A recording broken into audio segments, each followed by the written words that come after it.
And gentlemen, boys and girls, I am back. Let's go. Let's give it a whirl.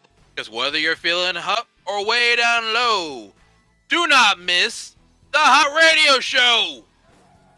Now, the beginning of its second season, ladies and gentlemen, I am Quilava Man, the one and the only. I accept no imitators. God knows I can't afford the competition. The world is weird enough as it is. Truth be told, we were supposed to actually have started this 15 minutes ago, but there were a few technical difficulties. But this is an entirely different place. This is an entirely different environment. We need some more room to grow. And we now have that place. And honestly, it's been a while. It's been a while since I've actually been on the air. The Hot Radio Show, actually really the entirety of our little network here, has been on hiatus since I think the last show was in December, early to mid-December, and well, we really needed to reformat. So yeah, it's taken a few months of reformatting and unfortunately a few months of procrastination as well. But as the saying goes, better late than never. Although some people also prefer good things come to those who wait. And unfortunately, the wait of what is to happen is over. Turning to international news first. Here's a very hot off the press story.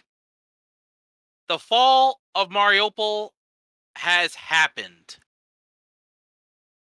In a siege that has lasted almost the entirety of the Ukrainian war, the Azovstal plant in Mariupol has officially fallen, with the last civilian survivors holed up there having been officially evacuated as a result of a ceasefire. The remaining fighters in the steel plant have officially surrendered to Russian forces. Mariupol has officially fallen. About 260 fighters have been taken out of the plant. Roughly 50 of them are on stretchers. But these people, this was most certainly an Alamo moment.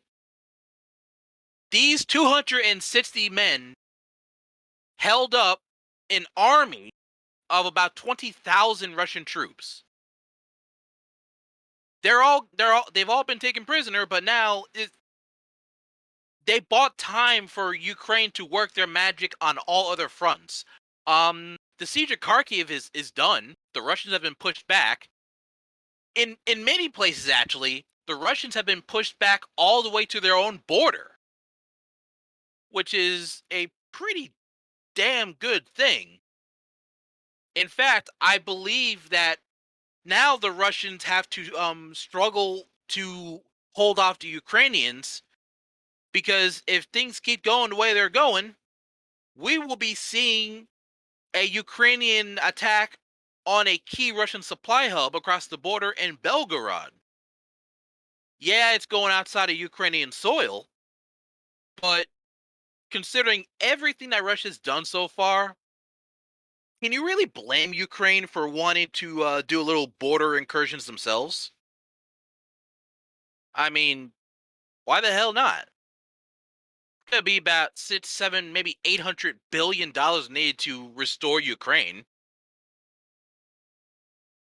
Why not? Why not get a pound of flesh now while you can? They certainly deserve it. Unfortunately, there's several pounds of flesh that were, well, to use a word, slain recently in a considerably more domestic front. Specifically, a shooting at a supermarket in Buffalo, New York. And this is extremely galling. 18-year-old Peyton Brendan, Gendron, traveled 200 miles to a Buffalo supermarket for the express purpose of committing a mass shooting. this is most definitely a premeditated event, because this guy, he had done his research.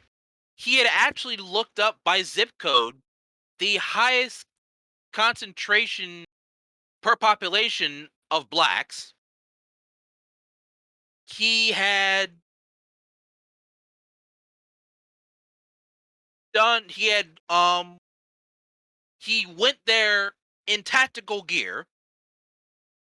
He went there with the intention of live streaming the entire event. And it was live streamed. 10 people lost their lives, including a former police officer who was working at the supermarket as a security guard. The officer did pull his weapon and fire on the assailant. However, because of the assailant's body armor, the rounds had no effect, and he himself was also killed.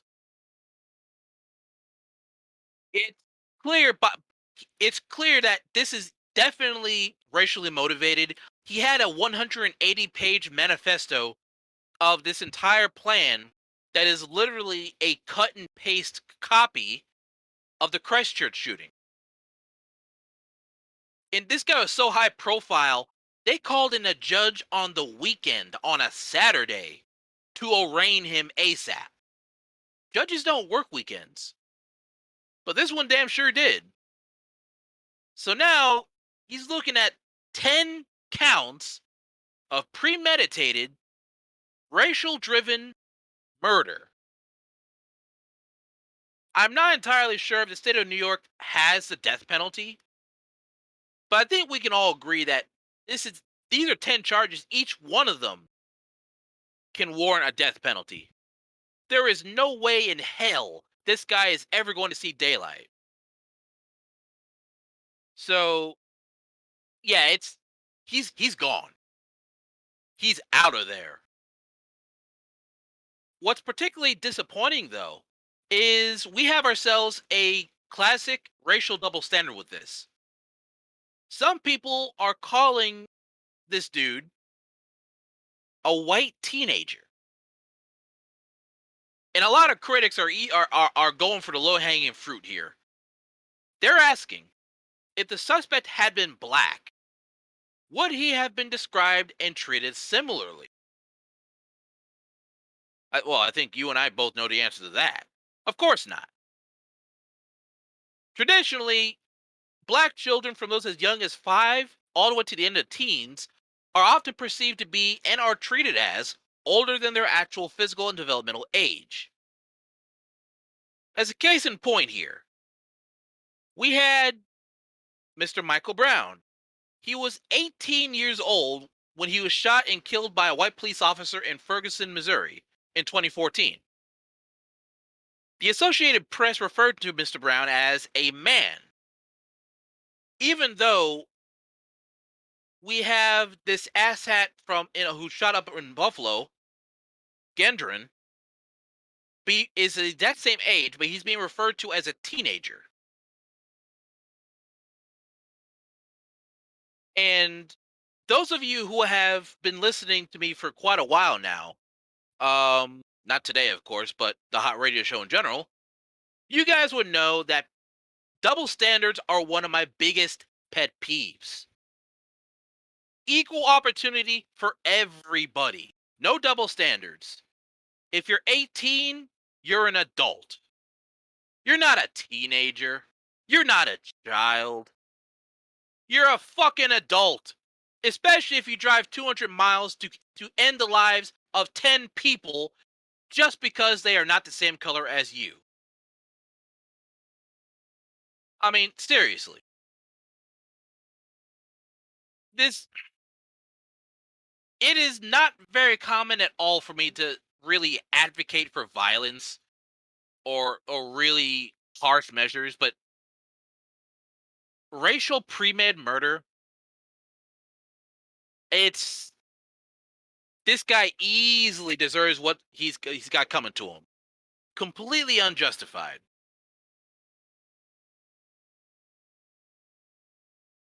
Although technically this could be a sign of fear-driven violence from the alt-right. There's been there's an interesting theory going around these days. Replacement theory. It was something on the fringe, but now it's becoming more and more and more mainstream. And it's definitely news, so I can go ahead and elaborate a little bit on this. Replacement theory implies that anybody who is not white will be moving in and interbreeding with whites. This is a very, very big issue with white supremacists. They are alleging that the influence of immigrants, of anybody who's not white or anybody who is Jewish, will come into the country and eventually will lead to the extinction of the white race. Well, first off, these are a bunch of racist asshats. So they can all shaft themselves on a cactus. Second, if if the great replacement is an actual thing, um well, all right. So we know the white supremacists are wearing blinders. They only see what's white. White is right. If it ain't white, it ain't right. But the thing is, and it's one way or in both ways, the great replacement would also mean the extinction of blacks as well. It will mean the extinction of every quote unquote pure race: white, black, Asian, Hispanic. The entire human civilization will become nothing but mutts.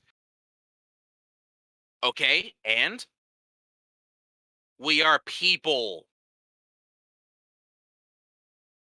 Damn what color your skin is. You're a human being.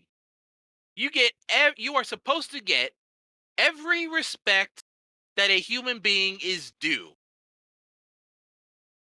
I could give two shits less about your race, your gender, your sexuality, your political leaning. Although honestly, if you're a Republican, it doesn't really look all that good for you. But you're still a human being. Just because somebody calls you a bottom feeder doesn't make you one.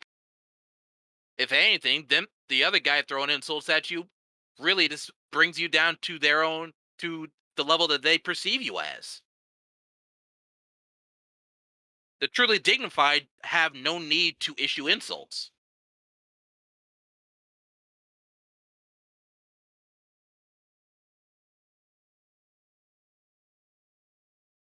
Unfortunately, oppression is around in more ways than just racial. We'll go ahead and pan the spotlight down to Florida. Class President Xander Moritz down in Florida. He is apparently coming under massive fire and essentially censorship. Xander is gay. He's about to graduate, and his principal has warned him that if his graduation speech referenced his LGBT activism, school officials would cut off his microphone and end the graduation ceremony. What's particularly interesting is this same Principal Stephen Covert of Pineview School down in Osprey, Florida, has long been supportive or otherwise non-oppositional to Xander's activist efforts. But now we're at literally the most important stage of Xander's life, and now the principal wants to have him shut up or shut down the entire graduation. Um, yeah. Well, Principal Covert, you two-faced bastard, sit down, shut up, and thank you for showing your true colors. Now, granted, there are some people who are pointing to the parental rights in education law, just signed into law in late March by Florida Governor Ron DeSantis. better known as the Don't Say Gay Law. It prohibits any discussion of LGBT topics in schools up to a set grade. And already there are people there's schools taking shots behind the cover of the Don't Say Gay Law. A pansexual teacher in Florida was fired for talking about her own sexuality. Why? And honestly, I really don't feel like getting into what the Supreme Court's up to right now. That leak about how they're contemplating um banning abortions nationwide, overturning Roe versus Wade. If that happens, what happens next? Overturning the ruling that legalizing same-sex marriage nationwide? Rolling back any and all gay rights? I mean, shit. Why not piss on Susan B. Anthony's grave and strip women of the right to vote? Why the fuck not? Come on, let's go all in. Let's roll this bitch back to the 1800s, just so we can have another civil war, and just so the common man can get 40 acres and a mule. I gotta tell you, a lot of times I regret being born in America. I'd love to give up my citizenship, except I have nowhere to go, no money to relocate, and the government takes their pound of flesh from you anyway by charging you around $2,000 to $2,500 per person to renounce your U.S. citizenship.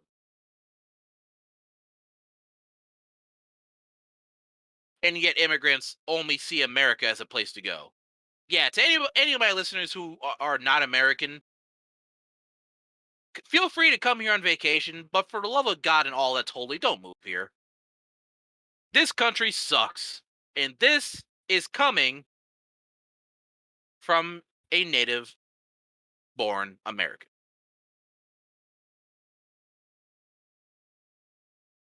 God help us all. Georgetown is 1:33 Eastern, and I do believe it is time for our very first music break. We have some music, and we have a lot more up ahead of us, actually. Are you guys looking forward to it? I know I certainly am. Let's kick off our first music break with California Sun from Eddie Meduza. We'll be back right after this.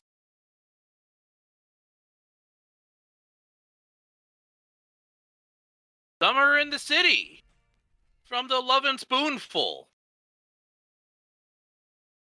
Definitely a good track, one of my favorites. Back in 2020, the Lovin Spoonful, the three surviving original members, John Sebastian, Joe Butler, and Steve Boone, reunited to perform as part of the Wild Honey Orchestra's All-Star Tribute. The concert benefited the Autism Think Tank, which is a very good thing. But summer is most definitely coming a lot sooner than we expected. And it's going to get sooner and sooner still. This is obvious by the fact that now things are getting so bad that bodies are actually being discovered in Lake Mead. Now, Lake Mead is the lake that is dammed up by the Hoover Dam. And unfortunately, because the drought in the western United States is getting worse and worse, now it's going to be so bad that now water intake valves for water going into the city are actually becoming exposed to the air. Just never mind the fact that they're now just not able to really take in water anymore. It's so bad. Things are bad when an entire lake is draining so low that you're actually finding bodies that were disposed of in the lake by the mob. Like, shit. At this point, I'm really wondering if we are even going to see Jimmy Hoffa. Unfortunately, I do have to remember that Hoffa was on the East Coast, and current rumors are that he was embedded into the concrete foundations of the Meadowlands Stadium in New Jersey while it was being constructed. But yeah, Lake Mead is going down fast. It's more and more bodies are going to be found. This is a foregone conclusion. It's roughly 1,000 feet above sea level when it's full, but the water levels have been going down more and more thanks to a mega drought as well as steadily declining snow melts. And it's the drought out there is getting worse. California is now enacting water restrictions. If things keep up, Lake Mead is gonna have the people who organize Lake Mead and Hoover Dam, they're gonna have to come up with a decision to make. Do they either provide water so everybody in the desert doesn't die of thirst, or do they save the water that's left to power the Hoover Dam so everybody has power? This is big. And this is also a gigantic fuck you to everybody who says that global warming does not exist. And the sad thing is, we're still heading head first straight into cataclysm level weather events. I I'm not looking forward to the future, guys. I mean, we're making progress. For the first, it's notably I think it was the entire. I'm not sure. I think it was. I can't remember. I need to find the article. But I think there was progress made in terms of solar production. I think now I'm most likely incorrect on this, but I think that California, for at least a day, managed to become completely self-sustaining using solar power. They actually reported a slight energy surplus using solar energy. And frankly, this is monumental. We are in desperate need of renewable energy. More and more people across the country are investing in solar energy. It's particularly in places where you're going to catch a lot of sun, like in the desert, for example. It's hotter than hell. It's You're not gonna have a lot of cloud cover. So why the hell not build? You might as well go ahead and build giant solar farms out in the desert. I mean, you're not gonna grow anything out there. No way in hell. Why not put that terrain to good use? Build gigantic solar farms. And what's more and more people also are coming to the conclusion that they can actually make some money. For those people in America who actually have the proper equipment, if you generate enough power to cause a surplus, you can sell your power back to the power company and they will pay you for it. This is extraordinary. If you install solar panels on your house, in due time, you're going to get your money back just in electricity savings alone. And then more so when you're selling that power right back to the company. There's actually a solar farm not far away from where I live. Walking distance. I'm about to take a picture of that sometime. But solar energy is certainly a fantastic concept. I'm looking forward to seeing more development along that. We need more solar energy. We need more wind energy. We need more geothermal energy. Really, we need energy that doesn't contribute to the greenhouse effect. Otherwise, we will be seeing a real version of the events from the day after tomorrow.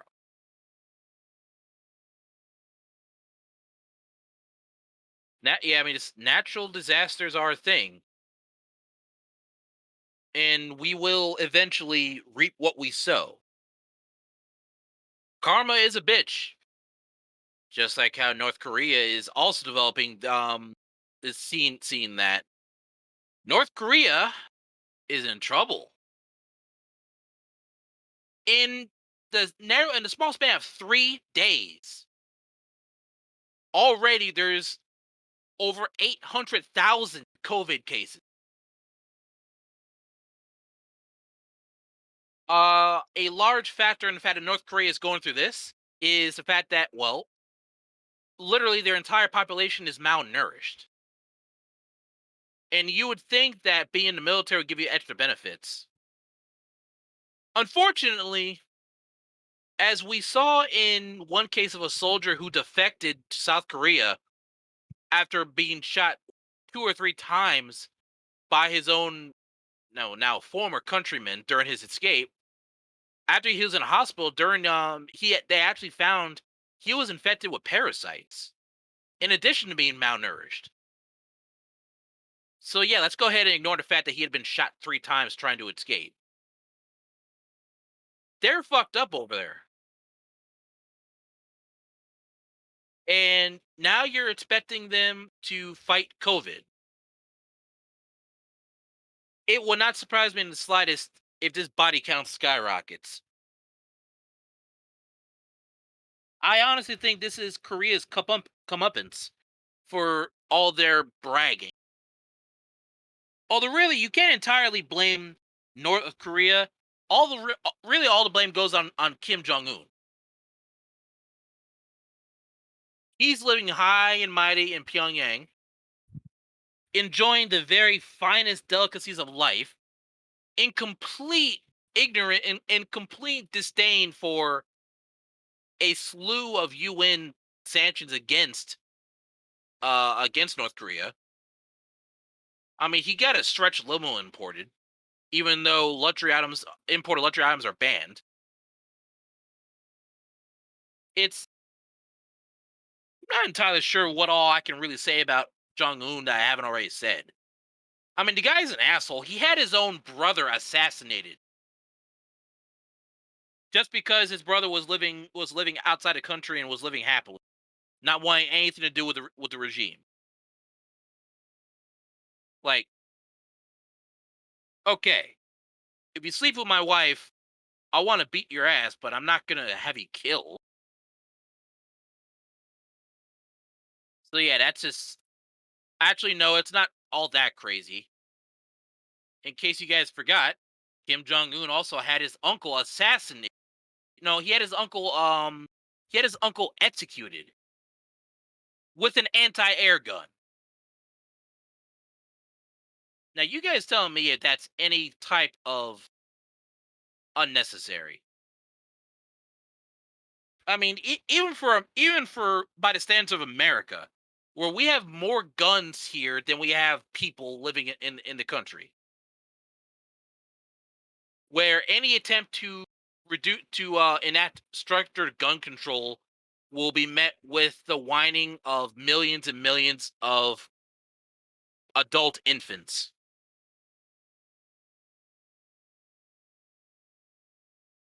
Have I ever told you guys that I hate the fact I was born here in America? I don't know. I say it so often. I don't really pay attention to it all that much.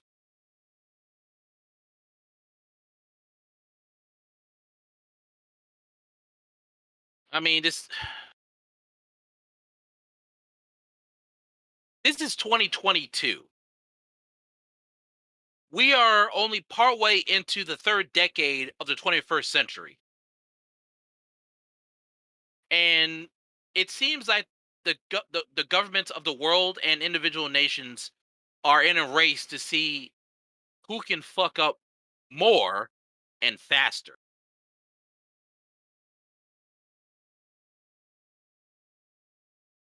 It's madness. The Ugh. On a completely different subject. I was supposed to have my co-host here, a good buddy of mine living in the British Isles, but something came up and he is unable to be present. Who, by the way, he will be the main host for the hot radio show during the daytimes, 1 p.m. Eastern time, which translates to 5 p.m. Greenwich Mean Time and 10 a.m. Pacific. I do also intend on doing some expansions as well. Maybe in the future going to nighttime shows. At which point I will be doing the nighttime shows until and unless another host shows up. Which, by the way, we are in desperate need of manpower. And before I get in, all you wonderful listeners, both live and recording, give is I want to go ahead and do a shout out. Give props to everybody who is a staff member of the Quality Broadcasting Service. I am throwing this down on the record. I want this bacon to be sizzling. Everybody who is a member of the everybody who is a member of QBS, they deserve thanks. As you guys have, if you're here live, then you are able to see a couple of the channel tabs we have here. And actually, this can be our topic of the week here because I'm literally plucking this right out of a hat for lack of better preparation. We actually have several different departments dedicated to QBS work. We have our editors, the people who actually make this look good and sound good too. We have our own YouTube and Twitter channels now too, and to run them, we also have the online affairs department for the people who are coming up with the good stuff to bring to your entertainment taste buds. We have C3, content conception and creation. You know, if we actually honestly, I just came up with this. We could have the chief of that department will be a production official. The content conception and creation production official. Do you know what that means? Do you know what we can call him? C3PO. It works. I just noticed that. Honestly, I'm gonna have to remember that. The person who it takes control of content conception and creation, his official job title will be C3PO. Now, if he happens to have like golden blonde hair, I can actually start pulling some Han Solo crap. Like, hey, Goldenrod, get busy.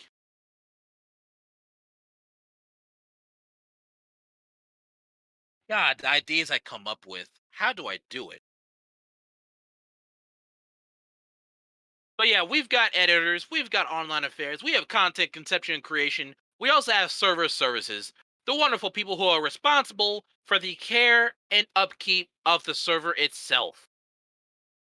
They're all also equipped with specially produced paddles. So if anybody here misbehaves, they have the authority to spank. I even made sure to drill evenly spaced holes in the paddles to reduce wind resistance. So yeah, I came prepared.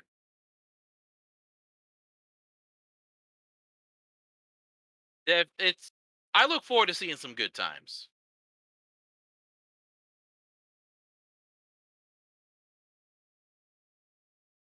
Torch time is 1:55. We are already 40 minutes into the show. Time flies, holy bohemian batshit. Of course, I think we all know what this means for a music break. It's time for another one. And here is our music. Third and final segment of the Hot Radio Show coming up next. Stay tuned. Bat Out of Hell from the great but sadly late Meatloaf. This fine man died back in January 20th of this year. He is certainly going to be missed. Made it 74 years, and this was only one of his best hits. If you've ever heard a song, I Do Anything for Love, well, yeah, he did that one too. Yeah, you really do have to love these legends. Guy was touring with certain off times, of course, from as early as 1977, the original Bat Out of Hell tour, all the way to the In Concert tour, which ended in 2016. That is one hell of a solid career. And I honestly, I gotta tell you, I think you guys can agree with me. This show is cooking. I mean, it's the hot radio show. Why shouldn't it be cooking? I got it. I got to. I've actually been looking forward to this. I mean, it's. I kind of get somewhat of a weird satisfaction from answering these questions. For those of you who are not familiar, this is Ask the Qualava, and how this works is I will be watching the live chat. You guys listening are able to ask me more or less anything you want. Bear in mind, I do have the right to refuse to acknowledge or answer a question. So if you do not get answered, don't worry about it. This if you have a question, just make sure you actually ping me by name here. This is like literally the only time you're supposed to ping me here in the server. Will the HRS recordings be put on sites, apps such as Spotify and YouTube?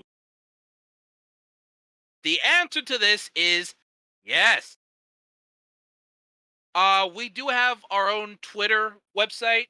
We have our own Twitter account. We have a YouTube account, and the Hot Radio Show archive, really the entirety of the QBS archive, will be put on YouTube for everybody to listen to, whether they're here on Discord listening live and or just wanting to catch up, or people who are not as tech savvy on Discord and just want to catch the good stuff. And by the way, I do have kudos and well wishes from Mama Qualava. That's right. My parents also listen to my recordings. And proliferation of F bombs aside, they do love what I do. So, I mean, yeah. And all you guys, as much as you thank me for doing the show, you gotta thank them too. And also, it's a bit late for Mother's Day, but remember, all of you, the guaranteed proof that your mother does love you. She carried you under her heart for 9 months. I'd say that's a pretty strong sign of love. Of course, make sure you also give her plenty of gifts. After all, she brought you into this world. She could damn sure take you out of it too. Um. Also, a shout out to my editor. Um. The number one guy who is behind the scenes, Martin, my favorite Swede. He is now, guys. He's the person who is responsible for the music. He is responsible for making the Hot Radio Show sound so much better. And also, Martin, I'm still hating your guts for you clipping that. I think it was you who did that. For clipping that scene last year where I got my ass kicked by a sour warhead. We can all call that editor's revenge. So yeah. And also, no, I'm not escaping that. I mean, I mentioned it. How can I try to escape something if I mention it? You make less sense than Donald Trump actually talking about legitimate democracy. Another question. What are your thoughts on the recent DNF 2001 leak? Can you elaborate on that by any chance? Oh, okay, yeah. I've had Duke Nukem Forever. Yeah, I've seen some gameplay footage of that. That that stuff looks really damn good. Granted, yeah, I know the graphics are pretty damn rough, but this is 2001. The graphics are supposed to be a bit on that rough side because, well, technology wasn't really quite so advanced back then. I mean, hell, we're only just starting to get used to the GameCube, so that makes sense. But yeah, Duke Nukem, the Duke Nukem beta from '01, or if that was an alpha, it looks great. It actually it looks playable right there. So yes, I might have to take another look at that sometime. Let's see here. Speaking of Unreal, recently I've gotten back into playing a different a fan made Pokemon MMO game. It is Pokemon MMO 3D, and a new version of the game came out a few months back, where the devs actually reloaded the game onto the Unreal Engine. Definitely some good stuff. If you guys want to take a look at Pokemon MMO 3D, shoot me a message on Discord or drop me a message or contact my staff members. They certainly know how to get a hold of me.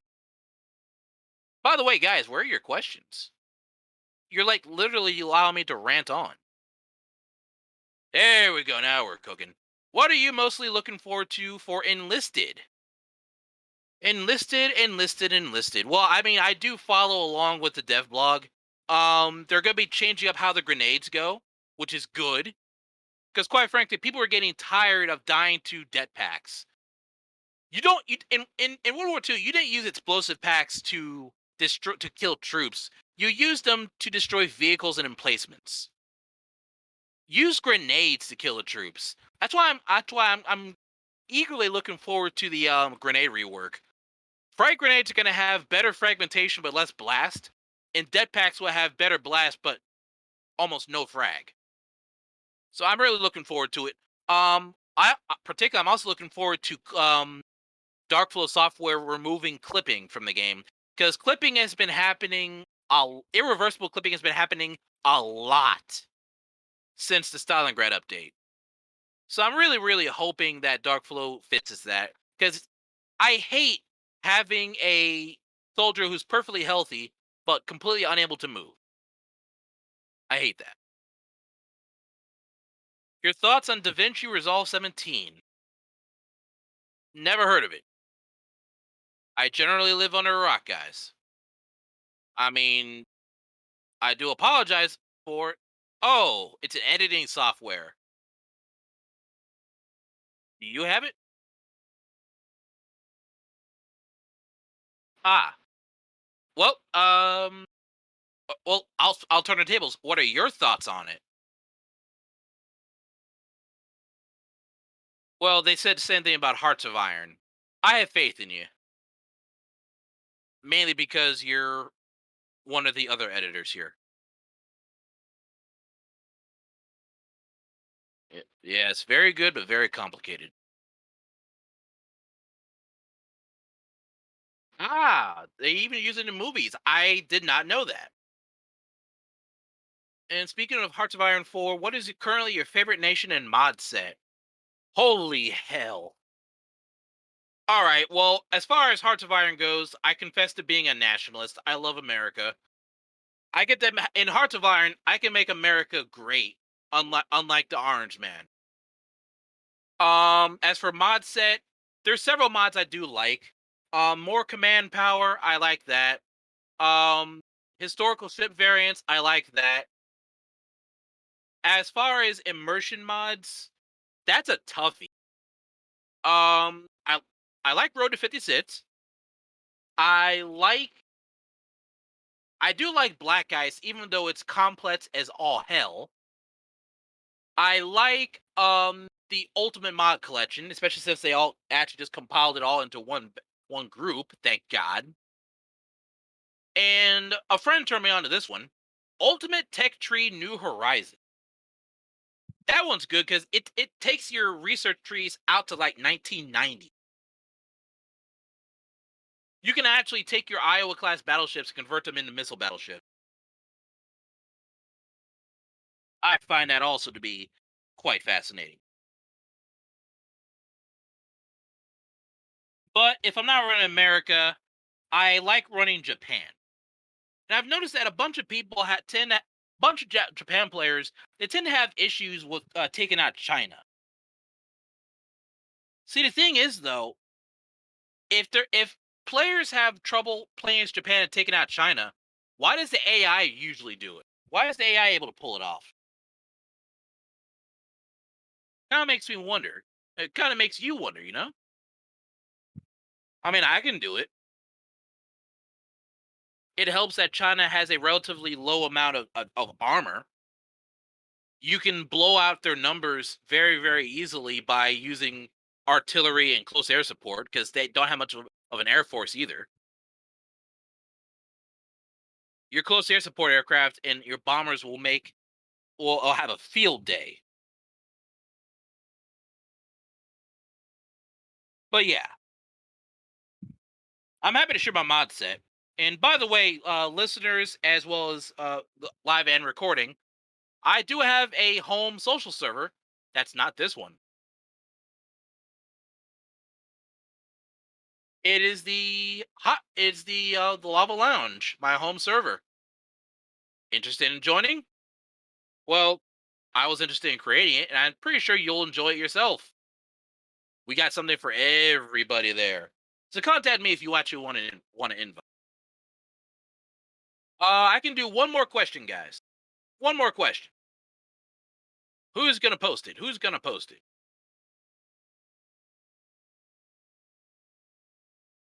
I see someone typing. I see someone typing. I see someone typing. More people typing. And there it is. Favorite episode so far from season 1 Hot Radio Show. Uh all right. Now one of my weaknesses is that it's difficult for me to pick a favorite of anything. Um would it be permissible to highlight some of my favorite moments from the show? Let me ask you that. All right. Well, I know one episode I interviewed somebody who actually works in esports. Specifically, he works in the corporate side of esports, and we managed to make the interview work, despite the fact that of everything he wanted to talk about, 90% of which he was legally barred from doing so because he had signed an NDA. And then there was also my also when I got my first so far permanent co-host, um Paige. She joined me for several episodes and even actually soloed a hot radio show herself, despite claiming that she was having a complete nervous breakdown. I mean, hey, she did just fine. And you can judge for yourself too if you take a look in the archives. Speaking of which, we have a bunch of episodes there. So I'm pretty sure you guys will not be disappointed if you decide to go get that one. However, what would disappoint you is the fact that the hot radio show is coming to an end for today. Yeah, but it's only the first episode though. I'm not going anywhere.